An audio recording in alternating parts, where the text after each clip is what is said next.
I am Mata Nui. My original form was built on the world of Spherus Magna more than 100,000 years ago. I was built to bring order back to my world and its people, but I lost my way. With the help of new and old friends, I have one final chance to fulfill my duty and my destiny. I found myself on the largest chunk of Spherus Magna, which the survivors called Bara Magna. Using the Mask of Life, I created a new, smaller body for myself and learned more about duty and friendship than I had in all the thousands of years of being a robot. Along the way, I discovered clues of how I might free my people who remained enslaved by Makuta inside my old body. Long ago, the world of Spherus Magna was prosperous and serene. But the discovery of a powerful energy source at the core of the planet turned its people against one another. Warriors fought for different sides until the stresses of battle nearly tore the planet apart. Wise but fallible great beings constructed a giant robot, but the power source was unstable, and an explosion scattered parts of the metal giant across the face of the planet. Spherus Magna's past could be my future. Only two things stand in the way of freeing my people: finding a way of fixing and powering the old robot and getting permission to use it. I have a feeling neither will be an easy task. Following an Agori villager into the far north, I find him, as well as the object of my search, a massively energetic object that could power up the Bara Magna robot.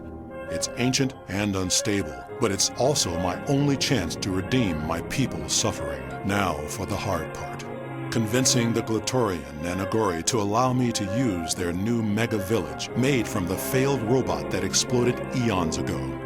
After all they have suffered, the last thing I want to do is take away their newfound security, but I must ask. The fate of my people rests on their answer, and I also suspect their own well-being depends on this broken-down robot shell. Learning from their mistakes, the great beings desperately constructed a new, larger robot. This machine was infused with an intelligence and mission to learn about the universe, and thus I awoke as the intellect of a giant robot. Smaller beings were placed inside me to maintain the inner workings. My earliest memories are of being activated on Spherus Magna. Safety measures in the form of 6 Toa warriors were put into place, just in case of unforeseen disaster. Little did anyone realize how vital these 6 beings would be in saving countless lives. My construction was completed just in time. As I left my home planet, energized protodermis leaked from the world's core and triggered a massive explosion that flung 2 huge chunks into orbit. These became the jungle moon of Bota Magna and the ocean world of Aqua Magna. The desert world that remained was renamed Bara Magna by the survivors. The village elder has granted me use of the robot. My newfound power supply lets me take control, but I must constantly monitor and adjust the ancient systems.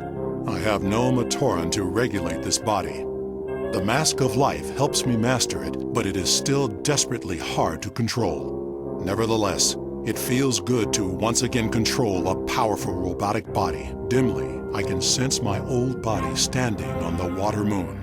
Although I no longer control it, I know that battles rage throughout the robot that Makuta Pterodax now controls.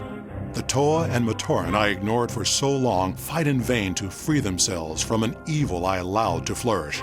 I must help them. But how? Makuta feels my attention, and I know he is bringing the fight to me. I must prepare quickly. First, I must send the tiny forms at my feet to safety. Then I must do the job I was built for, reuniting 3 worlds back into one. I can only hope this robot form and its power supply are up to the task. I spent most of my existence exploring other worlds, watching cultures evolve, measuring and analyzing the dance of stars and planets. After a time, I took the beings inside my mental body for granted, ignoring them and their constant squabbles to focus on the outside universe. This neglect would cost me, and my small workers, endless misery and pain. Inside my body, workers maintained machinery and repaired the damage and fatigue caused over tens of thousands of years. Most, like the Toa and Matoran, were content with their roles, but the Makuta dreamed of glory and power. My inattention gave them numerous opportunities to scheme and plot. Power surges through my body, out through my metal fingertips, and I begin the process of reuniting both moons with Barra Magna. It is a tricky process, one that requires close attention. Even as I nudge the two moons onto their new paths, I feel Makuta racing closer. Time grows short. Desperately, I try to convince Makuta that we must work together, that we can save everyone and everything if we join forces. But as I feared, his insane lust for power overrides all logic. We both know we'll come to blows, and I am not certain if my new body can take the punishment. My old body is powerful, this new one unstable, but I must try.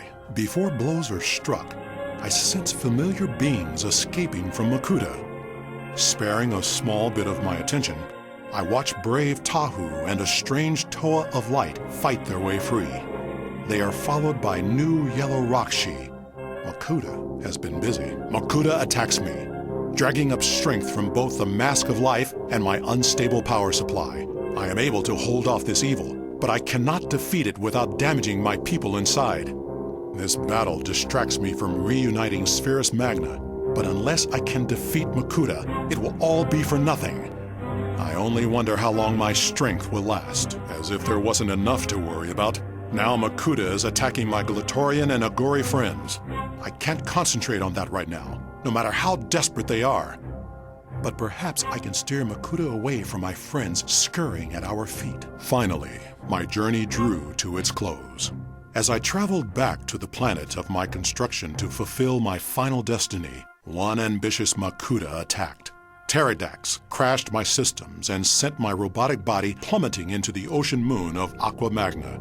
There, I slept for 1,000 years. Automatic systems camouflaged my face, one of the only parts of my body above the waterline.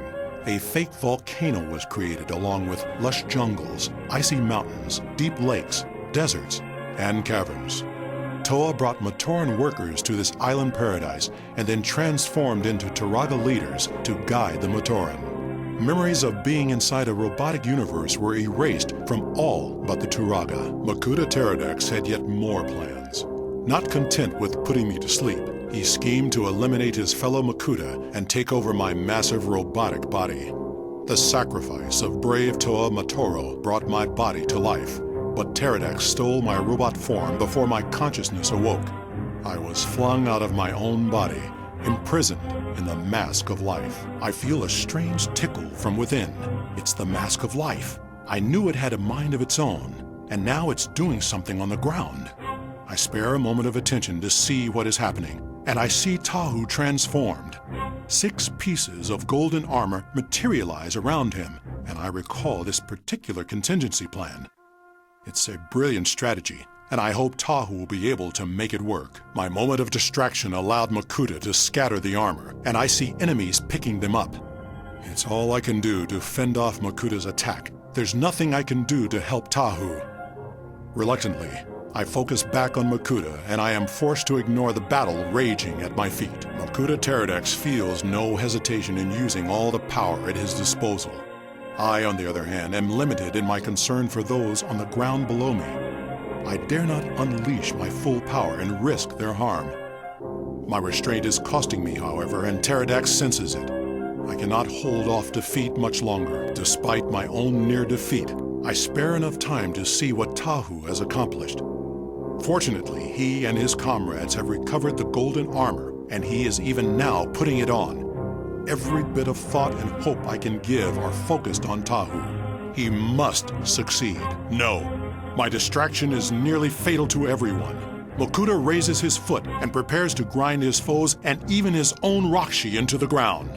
There's just one chance to save everyone.